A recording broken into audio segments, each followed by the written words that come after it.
صلى الله عليه وسلم الذي جعلنا أمة محمد صلى الله عليه وسلم وجعل حبيبه أسوة لنا وجعل القرآن دستورا لنا والصلاة والسلام على محمد بن عبد الله من لا نبي بعده ولا خلق قبله وعلى آله وأصحابه وأولياء أمته أجمعين أما بعد فقد قال الله تعالى في كلامه القديم أعوذ بالله من الشيطان الرجيم بسم الله الرحمن الرحيم هدى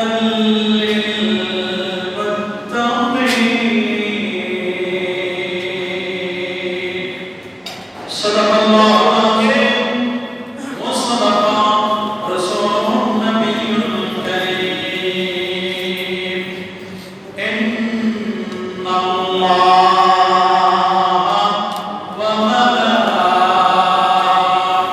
وملائكته يصلون على النبي يا أيها الذين آمنوا صلوا عليه وسلموا تسليما اللهم صل على سيدنا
সবটুকু শুকরিয়া, সবটুকু প্রশংসা আদায় করছি যিনি আজকের এই সপ্তাহের শ্রেষ্ঠতম দিন জুমার দিনে জুমার নামাজ আদায়ের লক্ষ্যে তার ঘরে সমবেত হওয়ার সুযোগ করে নেয় করলেন।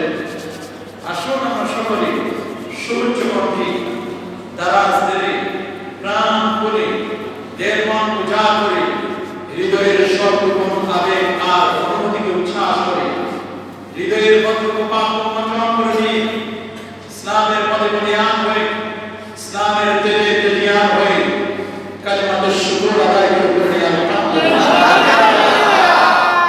লাখো কোটি তার চেয়ে অনেক অনেক গুণ বেশি দরুদ আর সালাম পেশ করছি আল্লাহ সৃষ্টির প্রধান আকর্ষণ কুল কায়নাতের নবী আকা মাওলা তাজদার মদিনা সুলতান মদিনা শামসুদ দুহা বদরুদ দুজা নূরুল হুদা সাহিবুল কাওসাইন ওয়া আদনা রাসূলুস সাকালাইন ইমামুল হারামাইন ইমামুল কিবলাতাইন ইমাম জাদ্দুল হাসান ওয়া হুসাইন রাদিয়াল্লাহু তাআলা আনহুমা আফতাবে নবুওয়া শাহানশাহে রিসালা নূরে মুজাসসাম হুজুর আকরাম নূরুল তাআলা হাবিবিনা শফিঈনা ইমামিনা কুদওয়াতিনা মুরশিদিনা মুহাম্মাদুর রাসূল সাল্লাল্লাহু আলাইহি ওয়াসাল্লাম বিনা তাফসি জনাবে মুহাম্মদ সাআদা সৌভাগ্য আমাদের নসিব হয়েছে। আসুন আরেকবার শুকরিয়া আদায় করে আলহামদুলিল্লাহ। সবাই আল্লাহু আকবার। সম্মানিত হাজিরিন, আমরা গত জুমায় আলোচনা করেছিলাম যে বিষয়টি নিয়ে, তা ছিল যে আমেরিকা এবং লন্ডনের বিভিন্ন সায়েন্টিস্ট প্রাণীবিজ্ঞানী তারা সাগরের নিচে সেখানে ফায়ারপ্রুফ পাইপ ঢুকিয়ে তারা সাগরের নিচে যে চুলা আছে সেই চুলা অন্বেষণের জন্য তারা চেষ্টা করেছিলেন। এই আলোচনা আমরা করেছিলাম, সাথে আরেকটি বিষয় নিয়ে আমরা কথা বলেছিলাম, সেটি ছিল যে আল্লাহ হাবিব প্যারা নবী নূর নবী আলোকিত নবী হায়াতুল নবী জিন্দা নবী ষষ্ঠ হিজরিতে তিনি বিভিন্ন রাষ্ট্রের রাজা বাদশাদের কাছে তিনি বিভিন্ন চিঠি পাঠিয়েছিলেন। সেই চিঠিকে সবাই সমানভাবে রিসিভ করেন নাই। কেউ চিঠিকে রিসিভ করে দুই ঠোঁটের মাঝখানে লাগিয়ে চুমু খেয়েছিলেন, কপালে ঘষা দিয়েছিলেন, চোখে লাগিয়েছিলেন।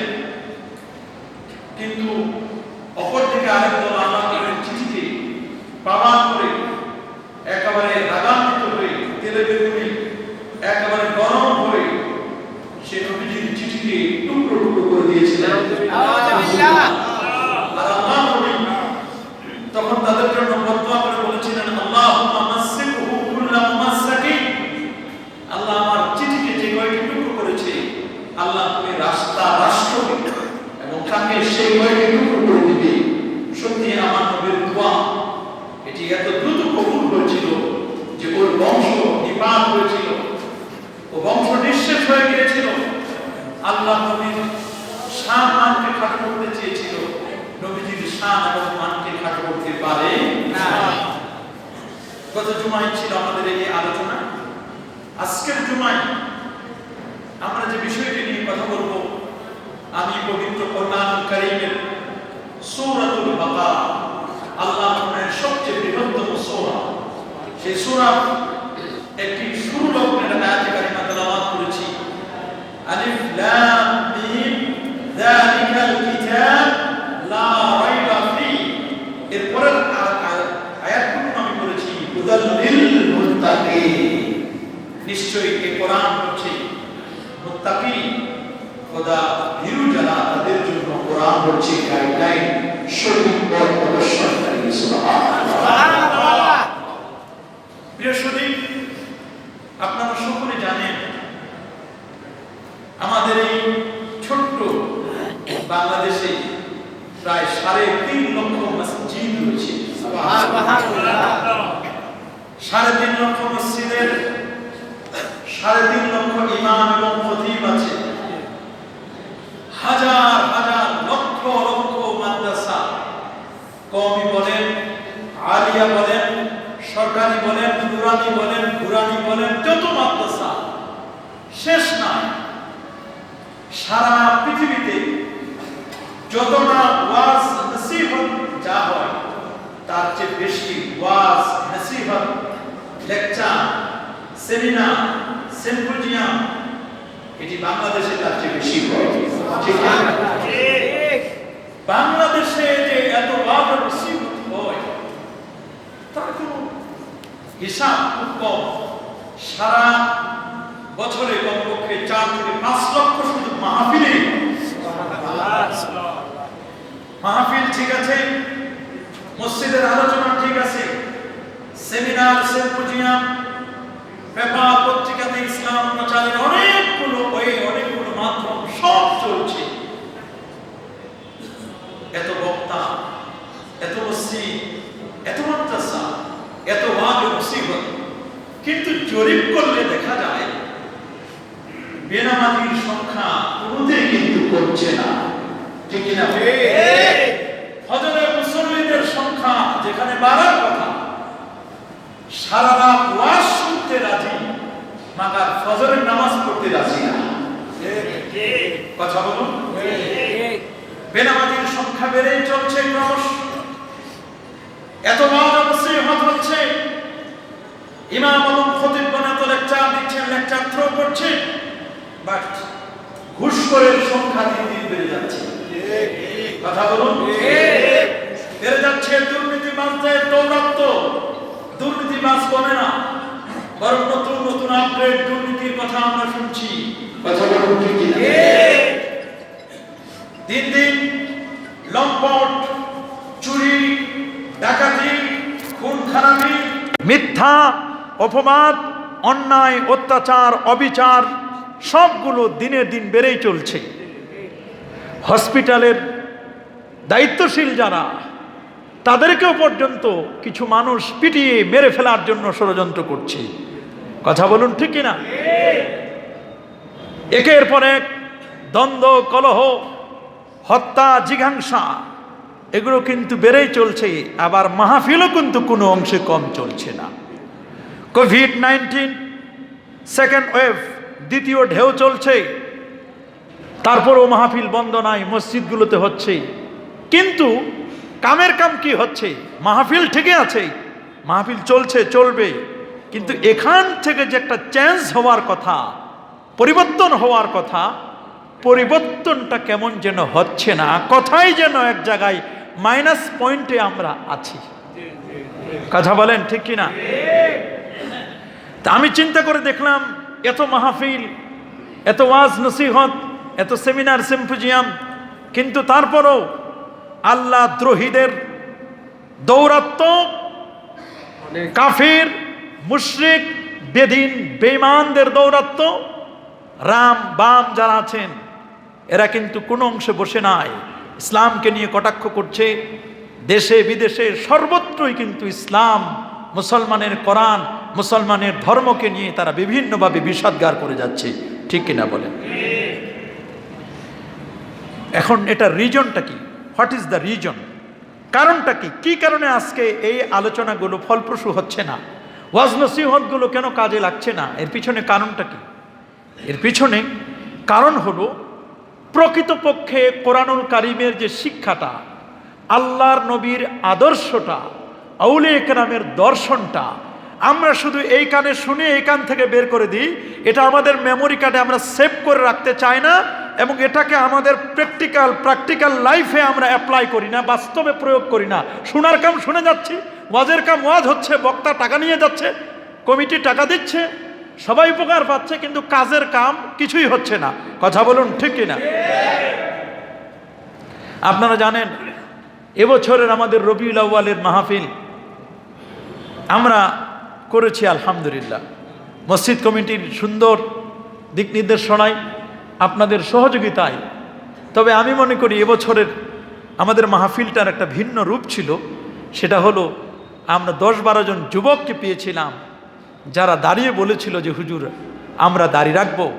আল্লাহর রহমতে এই লোকগুলো যদি দাড়ি রাখে, তাহলে এইরকম যদি এক একজন বক্তা ওয়াজ নসিহতকারী, তারা ওয়াজ ও নসিহতের পাশাপাশি যদি মানুষদের কমিটমেন্ট নেয়, ওয়াদা নেয় যে আগামীকাল থেকে নিয়মিত ফজরের নামাজ কারা পড়বেন, তাহাজ্জুদ কারা পড়বেন, সোমবার বৃহস্পতিবার রোজা কারা রাখবেন, ইবাদত বন্দেগীতে কারা মনোযোগী হবেন, এশার নামাজের পরে 100 বার দরুদ শরীফ কারা পড়বেন, আয়াতুল কুরসি ফরজ নামাজের পরে কারা কারা পড়বেন, এরকম কমিটমেন্ট যদি নেয়, আমার মনে হয় ওয়াজের স্টাইলটা যদি একটু চেঞ্জ করতে পারি আমরা, তাহলে আমার মনে হয় আমাদের ওয়াজ ও নসিহতগুলো ফলপ্রসূ হবে। একজন বক্তা ওয়াজ ও নসিহত করে 2-2.5 ঘন্টার মধ্যে 10টা মিনিট যদি মানুষদেরকে সূরা ফাতিহার তালিম দেয়, 10 মিনিট যে আসুন আমরা সূরা ফাতিহাটা সবাই মিলে শিখি, আসুন দোয়ায়ে কুনুতটা আমরা একবার শিখি, একটা দোয়া যদি আমরা মুখস্থ করে দিই, জানাজার নামাজটা কেমনে আমরা পড়ব, এটা যদি আমরা প্র্যাকটিক্যাল মাহফিলে যদি আমরা একটু দেখাই দিতে পারি, তাহলে আমার মনে হয় এটার একটা চেঞ্জ হওয়া, পরিবর্তন হওয়া আমাদের পক্ষে এটা করা কিন্তু সম্ভব। এবং এই মাহফিলগুলো ওয়াজ ও নসিহতগুলো এটা কিন্তু ফলপ্রসূ করা আমাদের জন্য খুব ইজি, খুব সহজ। আপনারা কি মনে করেন এটা সহজ কিনা? কিন্তু এগুলো হচ্ছে না। এগুলোকে বললে আবার মানুষ খারাপ বলে হুজুরকে এত টাকা দিয়ে নিয়ে আসছি, এত খরচ করলাম, আমরা 2-2.5 লক্ষ টাকা খরচ করলাম, হেলিকপ্টার দিয়ে হুজুরকে আনলাম এই নামাজের ওয়াজ করার জন্য, হুজুর এমন কথা বলবে যেই কথা জীবনে কেউ শুনে নাই। আমাদেরকে মাঝে মধ্যে বলে যে হুজুর আপনি এমন কথা বলবেন, এমন ওয়াজ ও নসিহত করবেন যেই ওয়াজ নসিহত এই এলাকার মানুষ জীবনেও শুনে নাই। আমি এখন চিন্তা করি এরকম ঘটনা তো বানানো ছাড়া আর উপায় কিছু নাই। কথা বলেন ঠিক কিনা? তো বড় কঠিন জিনিস ওয়াজ ও নসিহত, এটা এখন ফলপ্রসূ হচ্ছে না। এই জন্য কোরআন এটা আমাদের জন্য, কোরআন থেকে আমাদের হেদায়েত নিতে হবে। কথা বলেন ঠিক কিনা? কোরআন থেকে যদি আমরা হেদায়েত নিতে পারি তাহলে আমাদের ফলপ্রসূ হবে ওয়াজ ও নসিহতগুলো, আলোচনাগুলো। আসুন তাহলে এই কোরআন থেকে যদি আমরা হেদায়েত নিতে চাই, কোরআন কাকে হেদায়েত দিবে? সুবহানাল্লাহ। আল্লাহ বলেন হুদাল্লিল মুত্তাকিন, কোরআনটা মুত্তাকিদের জন্য, এটা পথ প্রদর্শনকারী যারা পায়াসমেন, খোদাভীরু যারা, আল্লাহওয়ালা যারা, আল্লাহওয়ালা মানুষদেরকে কোরআন কি করবে? গাইডলাইন হিসাবে কোরআন আমাদের সামনে থাকবে, কোরআন আমাদের গাইডলাইন হিসাবে দেখাই দিবে। সুবহানাল্লাহ। আপনি যদি রাস্তা না চিনেন, গুগলে সার্চ দিলে আপনাকে রাস্তা বলে দিবে, ডানে যান, বামে যান, কথাও বলে দিবে। আপনি এখান থেকে এয়ারপোর্ট চিনেন না, বাংলাদেশে এসে মনে করেন আপনি টাউন হল চিনেন না, অথবা আপনি আমাদের সামনেই তো সংসদ ভবন, কি বলেন ঠিকই না? এই তো এই বাড়ি দুটো না থাকলে তো সংসদ ভবন এখান থেকে দেখা যেত। এই সামনের সংসদ ভবন, কেউ যদি এয়ারপোর্ট থেকে বলে যে আমি সংসদ ভবন যাবো, সে কোনোদিন আসে নাই বাংলাদেশে, শুধু লিখে দিল বাংলাদেশের যে পার্লামেন্টারি সাংসদরা যেখানে থাকে সংসদ ভবন লিখে দিলেই কিন্তু তাকে এই গুগল আপনাকে নিয়ে আসবে নেটওয়ার্কের মাধ্যমে। গুগল যদি মানুষকে সঠিক পথ দেখাতে পারে, একটা রাস্তা চিনাইতে পারে, সংসদ ভবনটা কোথায়, তাহলে আল্লাহর কোরআন সমস্ত জ্ঞান এবং বিজ্ঞানের মূল আকর, মূল সোর্স হচ্ছে the Holi Quran, full of science. জ্ঞান বিজ্ঞানের মূল উৎস হলো কোরআন।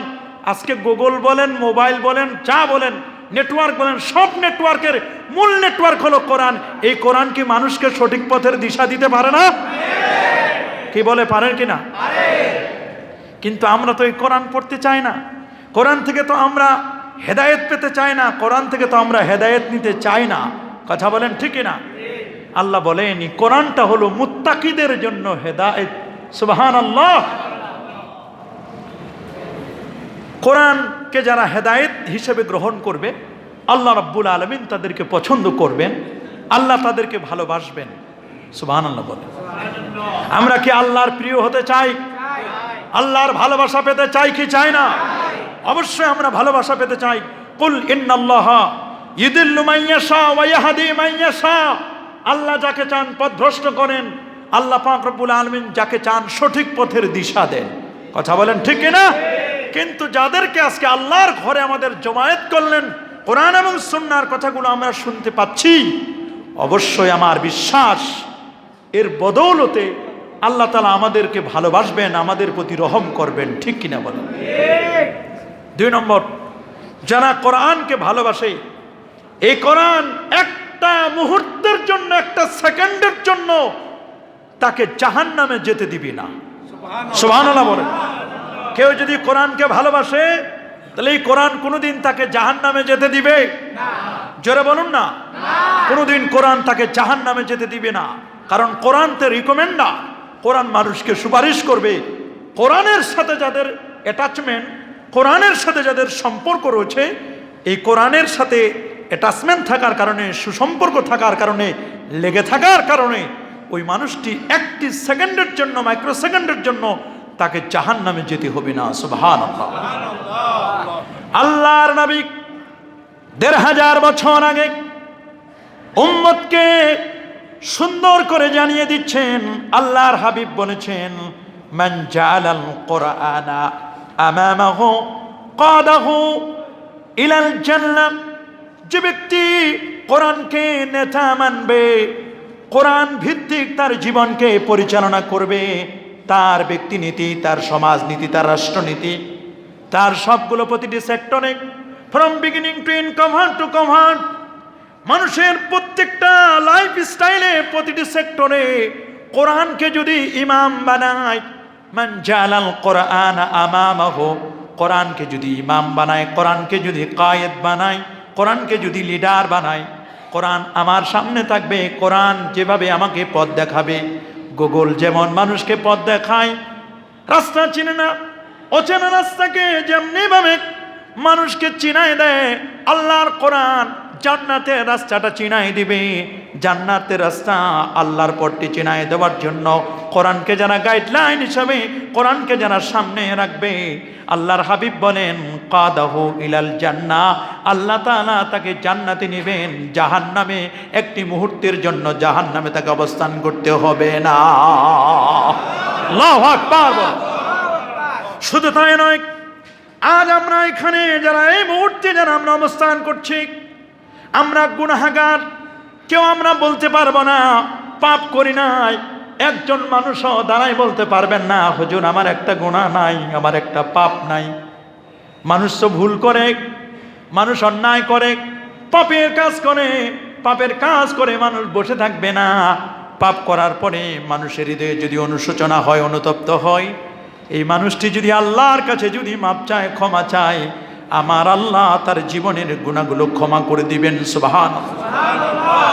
আল্লাহ বলেন, বান্দারে তুমি যদি পাহাড় পরিমাণ গুনাহ করো, কুল ইয়া ইবাদিয়াল্লাযীনা আসরাফু আলা আনফুসিহিম লা তাকনাতু মির রাহমাতিল্লাহ।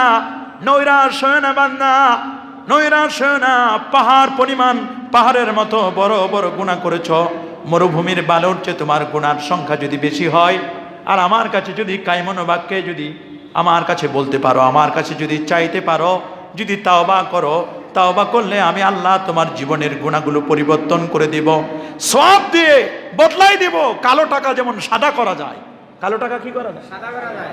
কালো টাকা যেমন সাদা করা যায়, কালো টাকা সাদা মানে এই নয় টাকাটার রং চেঞ্জ করে দিবেন, এটা নয়।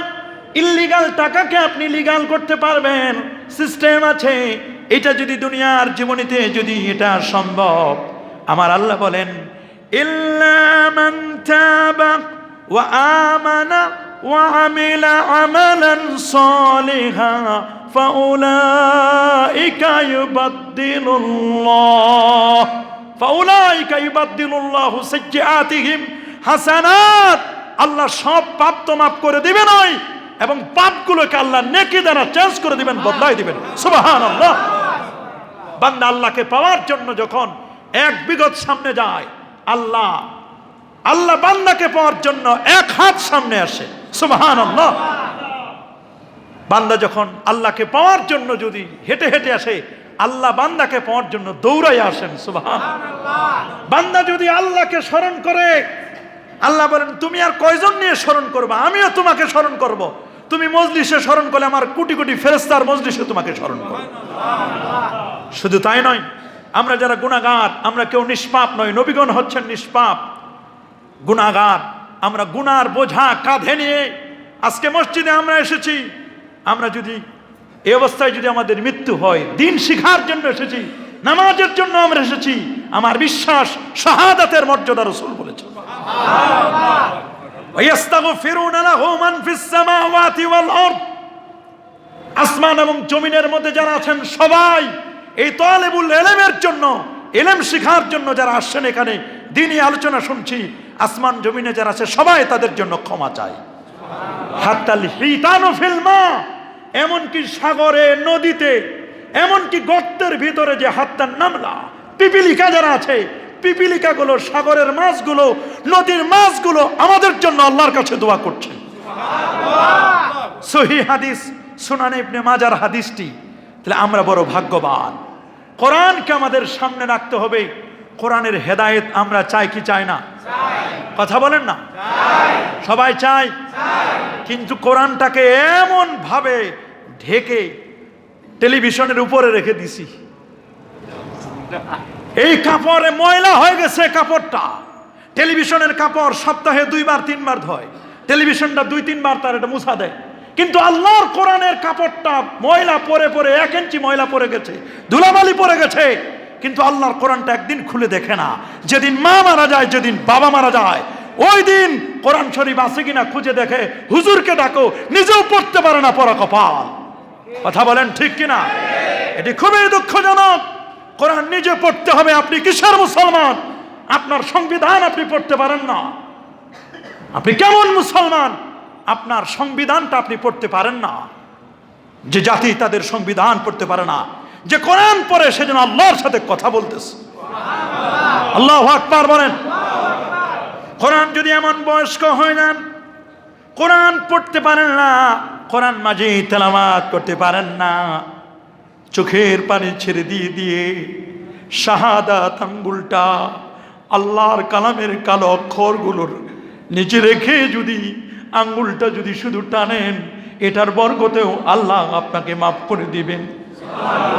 কিছুই লাগবে না।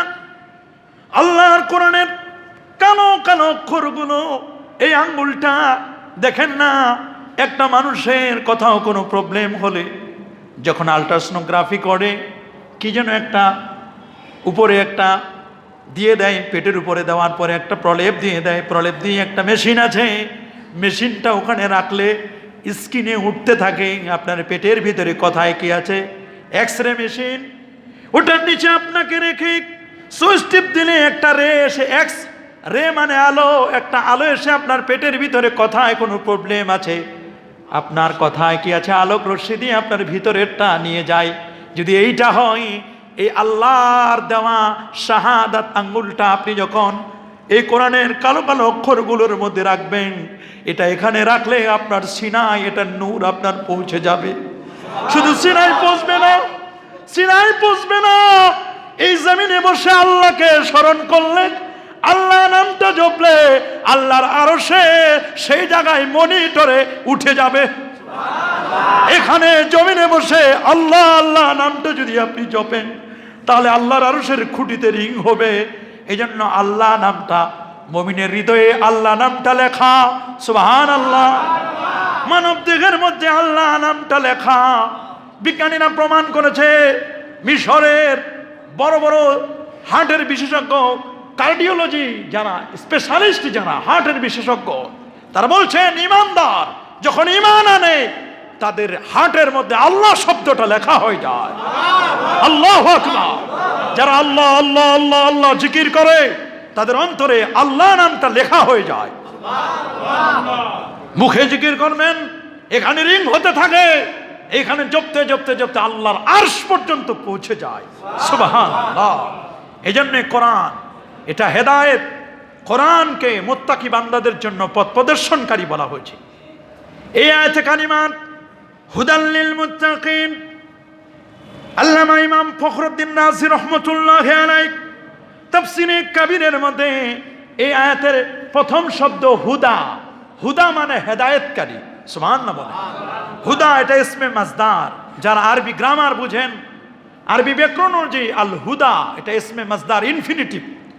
Two go, to take a bath, গোসল করা, টু রিড পড়া, অথবা গোয়িং শেষে আইএনজি যুক্ত করে ইনফিনিটিভ করা হয়, অথবা কোনো ভার্বের আগে টু লাগাই দিলে টু গো যাওয়া, এটা ইনফিনিটিভ মাজদার হয়ে যায়।